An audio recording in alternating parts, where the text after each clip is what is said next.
Everyone, this is Aarti and welcome to SR education online classes. Guys, last class में हम लोग जो discuss कर रहे थे क्लास 6 की पॉलिटी की बुक को डिस्कस कर रहे थे, जिसमें मैंने आपको lesson number 1, lesson number 2 already chapter complete करवा दिए हैं। अगर आपने इन चैप्टरों को अभी तक नहीं पढ़ा, दोनों चैप्टरों को, तो आप चैनल की प्लेलिस्ट में से जाके इन चैप्टरों को अच्छे से पढ़ सकते हैं। आज हम लोग जो डिस्कस करने वाले हैं लेसन नंबर 3 के बारे में डिस्कस करेंगे। लेसन नंबर 3 है सरकार क्या है, इसके बारे में हम लोग डिस्कस करेंगे। पहले सरकार को जानने से पहले हम लोग एक एग्जांपल लेके डिस्कस करते हैं। जैसे परिवार क्या है, एक संस्था है। तो परिवार को चलाने के लिए हमें किसकी जरूरत होती है? हमें मुखिया की जरूरत होती है। मुखिया या तो आपके फादर होते हैं, या आपके दादा होते हैं, या परदादा होते हैं, या फिर आपके फादर के जो ब्रदर होते हैं बड़े, वो घर के मुखिया होते हैं। और जो भी घर के डिसीजन लेने होते हैं वो मुखिया के द्वारा ही लिए जाते हैं। और जो मुखिया की जो भूमिका होती है वो क्या होती है? घर में सरकार की भूमिका होती है। तो मुखिया जो होता है वो सरकार के रूप में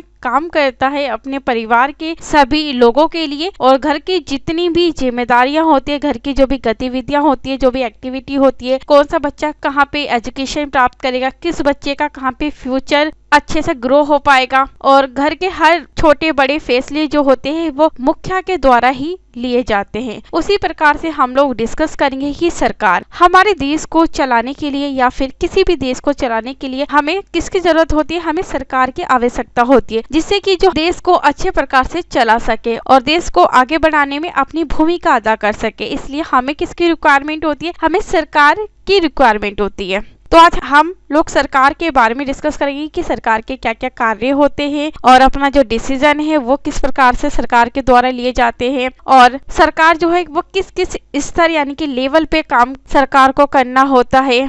तो चलिए फिर आज की क्लास को हम लोग डिस्कस करते हैं। हर एक देश को विभिन्न निर्णय लेने एवं काम करने के लिए सरकार की जरूरत होती है। ये निर्णय कई विषयों से संबंधित हो सकते हैं, जैसे सड़कें बनाने के लिए और स्कूल कहाँ बनाए जाने हैं, इसका निर्णय लेना। और जो चीजें होते बहुत ज्यादा महंगी हो जाने पर किसी चीज के जो दाम है वो कैसे घटाए जाए, ये भी किसके द्वारा निर्णय लिया जाता है? ये भी सरकार के द्वारा लिया जाता है। और अथवा बिजली की आपूर्ति को कैसे बढ़ाया जाए ताकि जो बिजली है वो सभी तक आसानी से पहुंच सके। तो ये सारा जो कार्य करने का जो निर्णय लिया जाता है वो किसके द्वारा लिया जाता है? वो सरकार के द्वारा लिया जाता है, ताकि जो सरकार है वो देश को सही प्रकार से डेवलप करने में अपनी भूमिका को अदा कर सके। और जो सरकार है सारे जो निर्णय लेती है या डिसीजन लेती है, कहाँ पे लेती है? ये संसद में लेती है। संसद या फिर इंग्लिश में हम क्या कहते हैं? पार्लियामेंट। तो पार्लियामेंट का है हमारा दिल्ली के अंदर है। तो सरकार को जो भी पॉलिसी बनाना होता है, जो भी निर्णय लेना होता है, जो भी कानून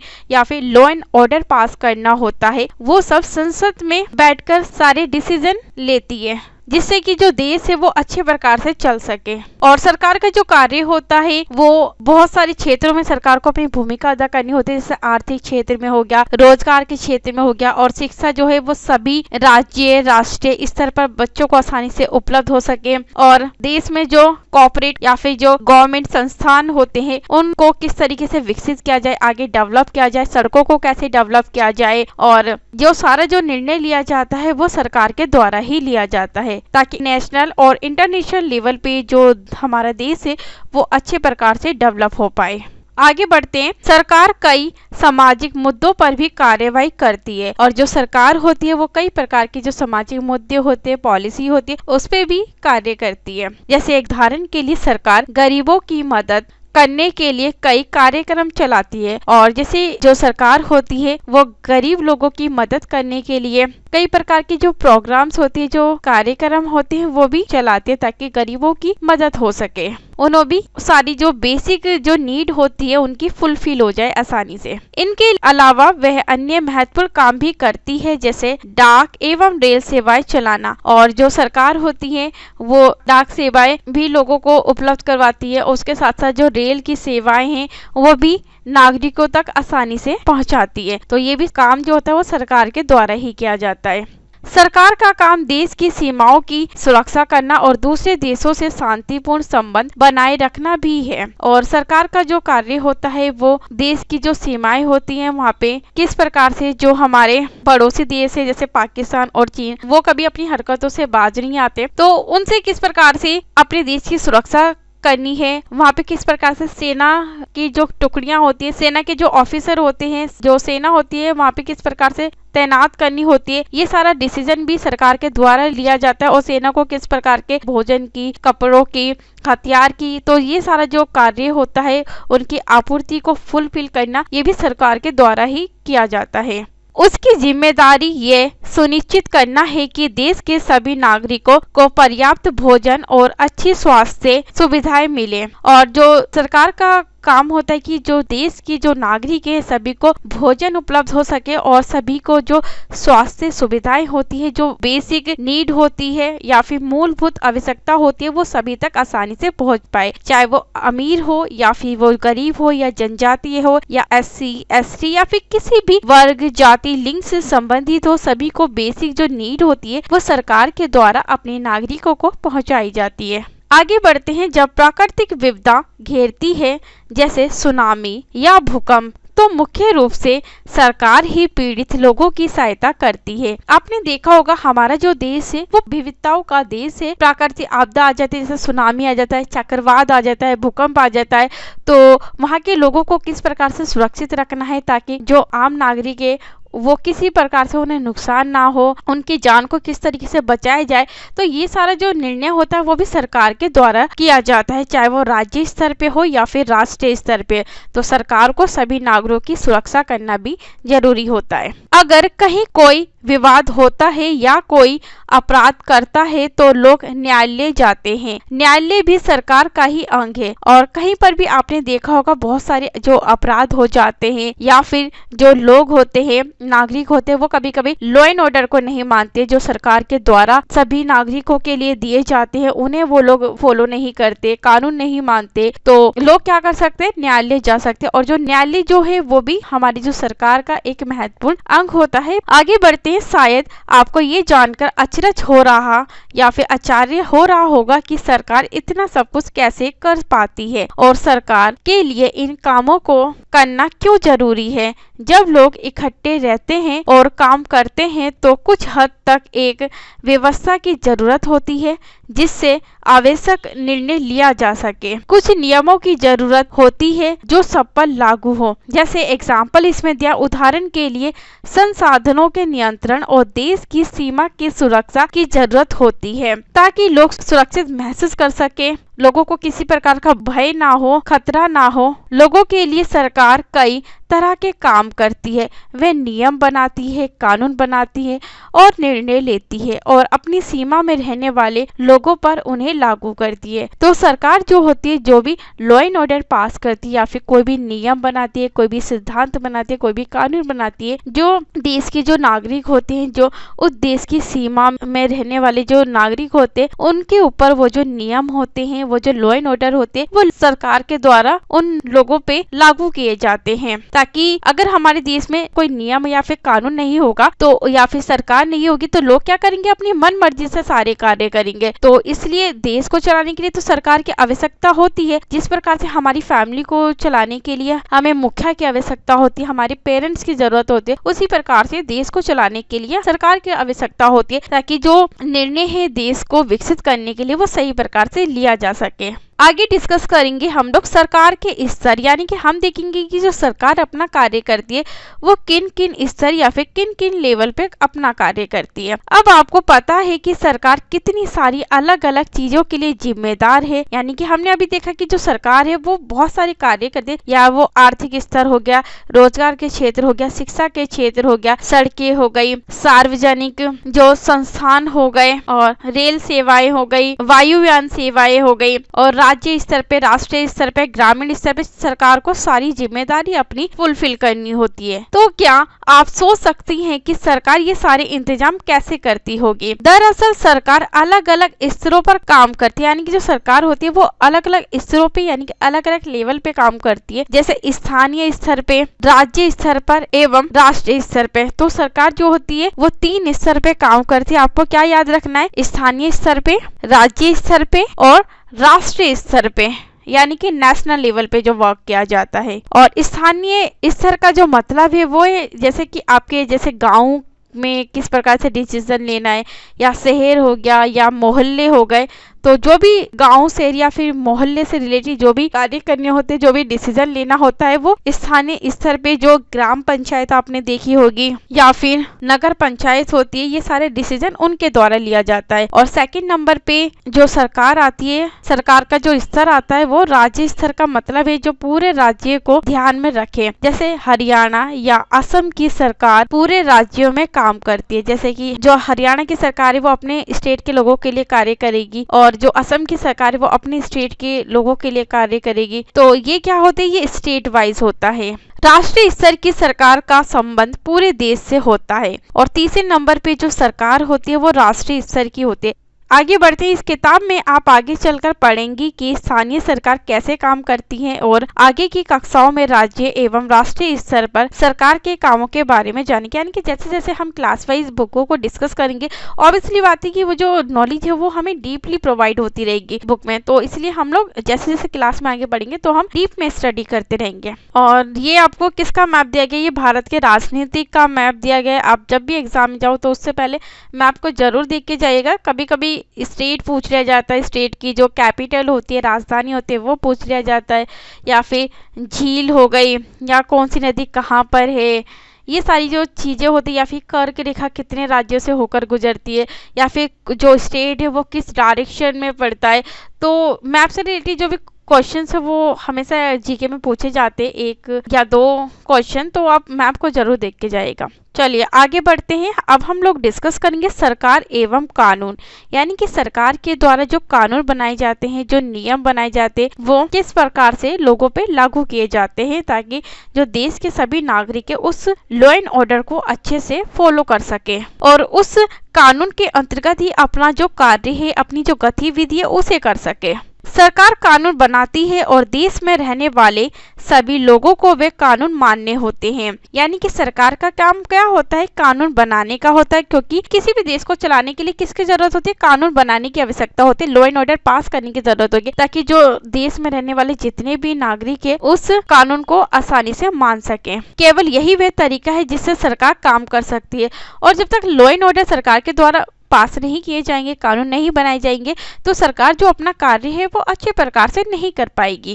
सरकार के पास जैसे कानून बनाने की ताकत होती है, वैसे ही ये ताकत भी होती है कि लोगों को कानून मानने के लिए बाध्य करे। यानी कि जिस प्रकार से सरकार के पास शक्ति होती है कि वो कानून बना सकते, लॉ एंड ऑर्डर पास कर सकती है, और उसी प्रकार से नागरिकों को किस प्रकार से उन कानून को मानना है या उस कानून के अंतर्गत ही अपने जो कार्य है, अपनी जो गतिविधियां है या जो एक्टिविटी है वो करनी है। तो सरकार क्या कर सकती है, लोगों पे दबाव भी डाल सकते हैं ताकि जो लोग है, देश के नागरिक है, उस लॉ एंड ऑर्डर में या उस कानून या उस नियम के अंतर्गत ही अपने कार्य करे। जैसे एग्जाम्पल इसमें दिया है कि एक कानून है, गाड़ी चलाने वाले के पास क्या होना चाहिए, लाइसेंस होना चाहिए। अगर लाइसेंस नहीं होगा तो क्या होगा, अगर बिना लाइसेंस के गाड़ी चलाओगे तो उस व्यक्ति को जेल की सजा काटनी होगी या फिर उसे जुर्माना भरना पड़ेगा बिना लाइसेंस के, अगर कोई व्यक्ति गाड़ी चलाता है। तो लाइसेंस बनाने का क्या हो गया, एक कानून हो गया। तो जितने भी जो व्यक्ति है, चाहे वो 4 व्हीलर चलाती हो, 2 व्हीलर चलाते, तो उसके लिए क्या आवश्यकता होती है, लाइसेंस की आवश्यकता होती है।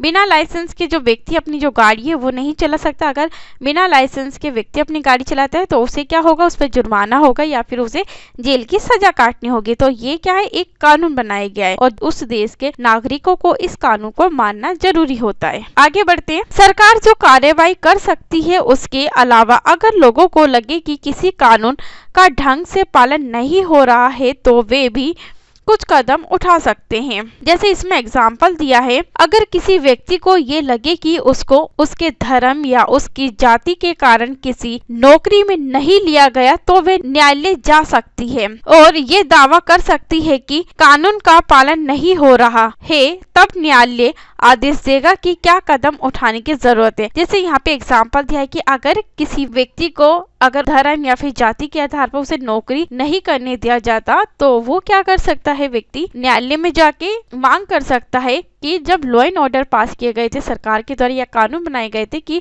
किसी भी धर्म जाति के आधार पर कोई भेदभाव नहीं होगा नौकरी के क्षेत्र में या रोजगार के क्षेत्र में, तो फिर भेदभाव क्यों हो रहा है। तो न्यायालय के द्वारा कदम उठाए जाएंगे और आदेश दिया जाएगा कि आगे हमें किस प्रकार से कार्यवाही करनी है, जिससे कि जो भी ये भेदभाव हो रहा है नौकरी के चक्कर में या कानून को नहीं माने जा रहा, तो लोगों को कानून को मानने के लिए किस प्रकार से हम लोग दबाव बना सकते हैं ताकि लोग उस कानून के अंतर्गत ही अपने कार्य कर सके।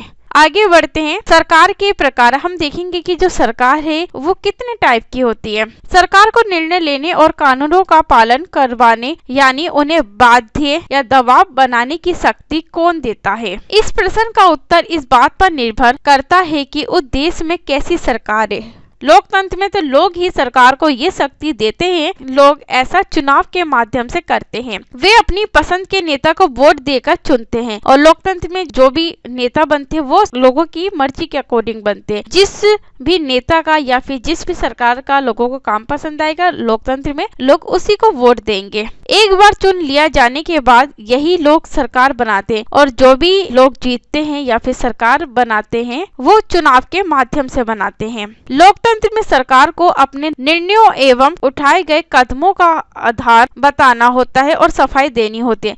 लोकतंत्र में होता है कि सरकार जो भी निर्णय बनाती है जो भी काम करती है उसकी जो जवाबदेही होती है वो जनता को देनी होती है। यानी कि अगर सरकार के द्वारा कोई भी पॉलिसी बनाई गई, कोई भी कानून बनाए गए या फिर लॉ एंड ऑर्डर पास किए गए तो उसकी जो सफाई होती है या फिर उसके बारे में जनता को बताना जरूरी होता है, क्योंकि लोकतंत्र क्या होता है लोगों के द्वारा चुनी हुई सरकार होती है। सरकार अपनी यहाँ पे जो तानाशाही है या फिर अपनी जो मनमानी है वो नहीं कर सकती। उसे जो भी कार्य करना होगा वो नागरिकों को या फिर जनता को ध्यान में रखकर ही करना होता है। एक दूसरी तरह की सरकार होती है जिसे राजतंत्रीय सरकार कहते हैं। इसमें राजा या रानी के पास निर्णय लेने और सरकार चलाने की शक्ति होती है। राजा के पास सलाहकारों का एक छोटा सा समूह होता है जिससे वह विभिन्न मुद्दों पर चर्चा कर सकता है। अंतिम निर्णय लेने की शक्ति उसी के पास रहती है। लोकतंत्र के समान राजतंत्र में राजा या रानी को अपने निर्णय के आधार नहीं बताने पड़ते और ना ही अपने निर्णयों की सफाई देनी पड़ती है। देखिए राजतंत्रीय जो सरकार होती है वो कैसी सरकार होती है, ये वंश वाली होती है। जैसे आपने देखा होगा कि अगर किसी भी वंश का कोई व्यक्ति है अगर वो राजा बनता है तो उस वंश के जितने भी बच्चे होंगे या फिर आने वाली जो पीढ़ी होगी वो क्या बनेगी उसी पोस्ट पे, यानी कि वो सभी राजा बनेंगे। तो यहाँ पे जो राजतंत्र में जो सरकार होती है कैसी होती है, वंशों के आधार पर चलने वाली सरकार होती है। और ये सरकार कैसी होती है, तानाशाही होती है। यानी कि इन सरकार को जो भी कार्य करना होता है वो अपने अकॉर्डिंग होता है, चाहे वो राजा पढ़ा लिखा हो या फिर अनपढ़ हो। और जो डिसीजन लेने होते हैं वो सरकार अपने अनुसार लेती है और जिसके कारण जो सारा भुगतान है वो किसे भुगतना होता है, जनता को भुगतना होता है। और जनता को कोई सफाई नहीं देनी होती यहाँ पे राजाओं या रानी को राजतंत्रीय सरकार में। और सरकार जो होती है वो जनता को ध्यान में रखकर कोई भी कार्य नहीं करती। यहाँ पे लोगों के द्वारा चुनी हुई सरकार नहीं होती राजतंत्र में। आगे बढ़ते हैं, लोकतांत्रिक सरकार के बारे में डिस्कस करते हैं। भारत एक लोकतंत्र देश है। भारत कैसा देश है, एक लोकतंत्र देश है। यानी कि यहाँ पे जो भी सरकार चुनी जाती है वो जनता के द्वारा चुनी जाती है वोटों के माध्यम से। इस लोकतांत्रिक व्यवस्था को पाने के लिए हमने लंबी लड़ाई लड़ी। संसार में और भी कई देश हैं जहां लोगों ने लोकतंत्र लाने के लिए संघर्ष किया है। यानी कि जो लोकतंत्र है हमारे देश में जो लोकतंत्र की स्थापना हुई थी वो बहुत ही लंबी लड़ाई चली थी, उसके बाद ही लोकतांत्रिक सरकार बनाई गई थी। ऊपर बताया जा चुका है कि लोकतंत्र की मुख्य बात यह है कि लोगों के पास अपने नेता को चुनने की शक्ति होती है। इसलिए एक अर्थ में लोकतंत्र लोगों का ही शासन होता है। यानी कि लोकतंत्र में क्या होता है, लोकतंत्र पे लोगों के पास शक्ति होती है कि वो जो अपनी सरकार है, अपना जो नेता है या शासक है वो चुन सके। यानी कि लोकतंत्र क्या होता है, लोगों का ही शासन होता है। यानी कि लोगों के द्वारा चुना हुआ नेता होता है और सारी जो भूमिका नेता को निभानी होती है वो जनता को या नागरिकों को ध्यान में रखकर ही निभानी होती है। लोकतंत्र में मूलभूत विचार ये है कि लोग नियमों को बनाने में भागीदार बनकर खुद ही शासन करें। आज के समय में लोकतांत्रिक सरकार को प्राय प्रतिनिधि लोकतंत्र में लोग सीधे भाग नहीं लेते हैं बल्कि चुनाव की प्रक्रिया के द्वारा अपने प्रतिनिधि को चुनते हैं। यानी कि जो लोकतंत्र में होते हैं लोग सीधे भागीदारी नहीं लेते, वो जिस भी सरकार का जो भी प्रतिनिधि होता है, जो नेता होता है, वो अगर अच्छा कार्य होता है तो लोग क्या करते हैं, चुनाव के माध्यम से, वोट के माध्यम से अपना जो प्रतिनिधि है उसका चुनाव करते हैं। ये प्रतिनिधि मिलकर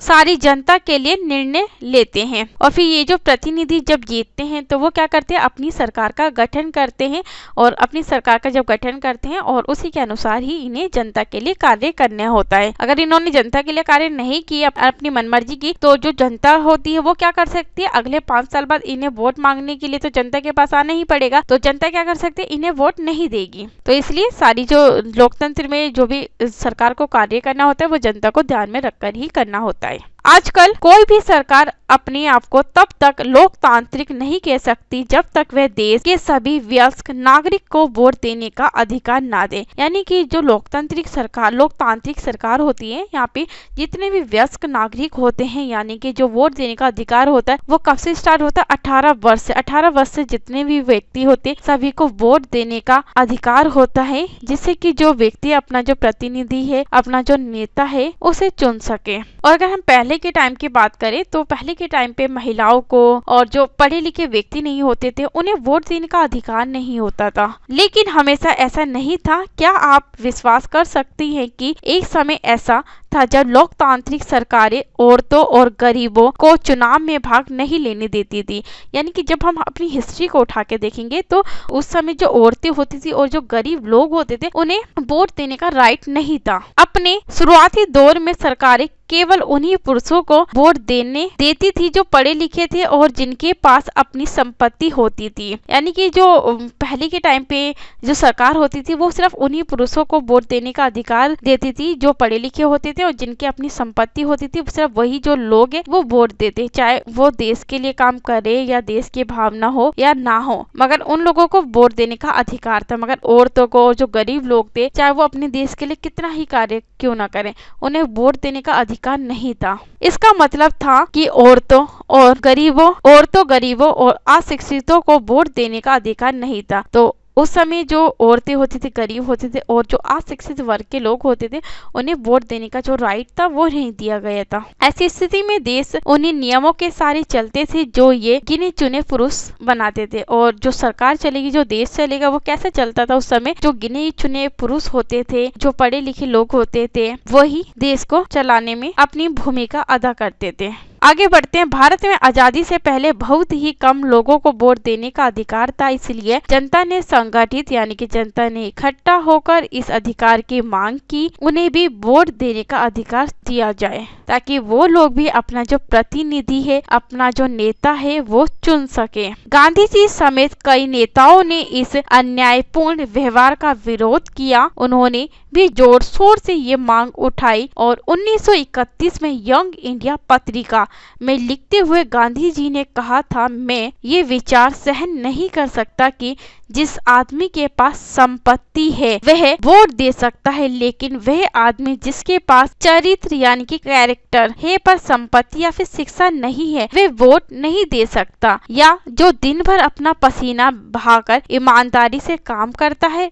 वह वोट नहीं दे सकता क्योंकि उसने गरीब आदमी होने का गुनाह किया है। तो वही बताया जा रहा है कि जो उस टाइम लोग थे, जो पढ़े लिखे कुछ लोग गिने चुने होते थे या जिनके पास संपत्ति होती थी, उन्हें ही वोट देने का अधिकार था। चाहे उनमें देश के या राष्ट्र के प्रति जो भावना है वो ईमानदारी की हो या ना हो, उन्हीं लोगों को सरकार चुनने का अधिकार था। महिलाओं को, गरीब लोगों को वोट देने का अधिकार नहीं था। तो लंबा संघर्ष चला और उसके बाद हमारे देश में लोकतांत्रिक सरकार की स्थापना हुई। और ये तो हो गया हमारे देश की बात। अब हम देखते हैं कि अन्य देश में लोकतांत्रिक जो सरकार है उसकी जो स्थापना है वो कैसे हुई। संसार में कहीं भी सरकारों ने स्वेच्छा यानी कि अपनी मर्जी से अपनी शक्ति लोगों के साथ नहीं बांटी है। पूरे यूरोप और अमेरिका में महिलाओं और गरीबों को सरकार के कार्यों में भागीदारी के लिए संघर्ष करना पड़ा। यानी कि वही चीज बताई गई है कि जो यूरोप है या अमेरिका हो गया, वहाँ पे भी जो महिलाएं होती थी, गरीब लोग होते थे, उन्हें सरकार के कोई भी कार्य करने में अपनी जो भूमिका होती थी यानी कि सरकार के कार्यों में अपना जो दखल है वो नहीं दे सकती थी। उन्हें वोट का अधिकार नहीं था। महिलाओं द्वारा मत अधिकार के लिए किए गए संघर्ष ने प्रथम विश्व युद्ध के दौरान और मजबूती पकड़ी। इस आंदोलन को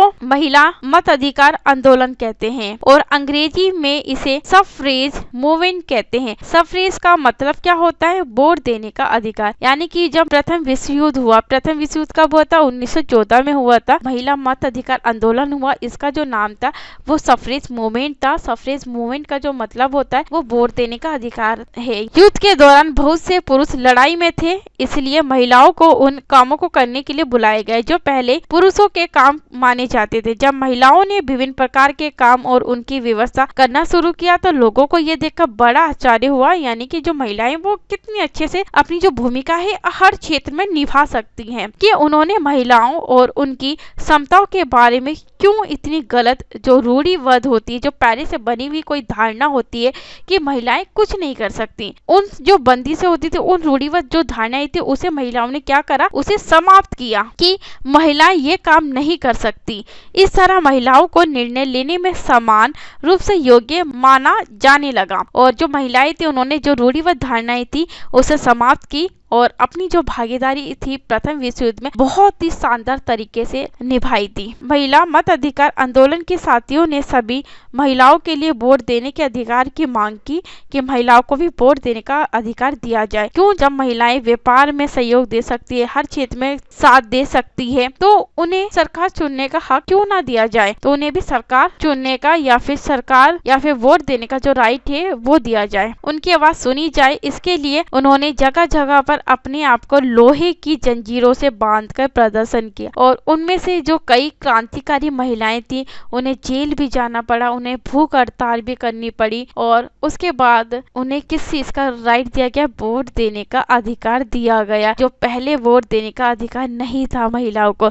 महिलाओं को क्या समझा जाता था कि महिलाओं को घर की चार दीवारी के अंतर्गत ही महिलाएं कार्य कर सकती है, महिलाएं जो होती है वो पुरुषों के मुकाबले कार्य नहीं कर सकती। महिलाओं ने इस बंदिशों को या इस जंजीरों को तोड़ा और कहा कि हम हर क्षेत्र में अच्छे से अपना कार्य कर सकते, चाहे वो घर की जिम्मेदारी हो या फिर देश में अपनी भूमिका निभानी हो या राष्ट्रीय स्तर पर अपनी भूमिका निभानी है या फिर देश को चलाने में अपनी भूमिका निभानी है। हम हर क्षेत्र में अपना जो कार्य है वो बहुत ही अच्छे ढंग से कर सकते हैं। और उसी प्रकार अमेरिका में औरतों को वोट देने का अधिकार है वो कब मिला, 1920 में मिला, ये आपको याद रखना है। और जबकि इंग्लैंड में औरतों को जो वोट देने का अधिकार है उसके कुछ सालों बाद मिला, कब, 1928 में। ये चीजें आपको याद रखना है कि अमेरिका में वोट देने का अधिकार 1920 में मिला और इंग्लैंड में जो वोट देने का अधिकार था महिलाओं को 1928 में मिला। लेसन नंबर 3 जो था पॉलिटी का वो फिनिश हो गया है क्लास 6 की। आई होप कि आप लोगों को लेसन नंबर 3 बहुत अच्छी तरीके से समझ में आया होगा। तो थैंक यू सो मच आज की क्लास के लिए।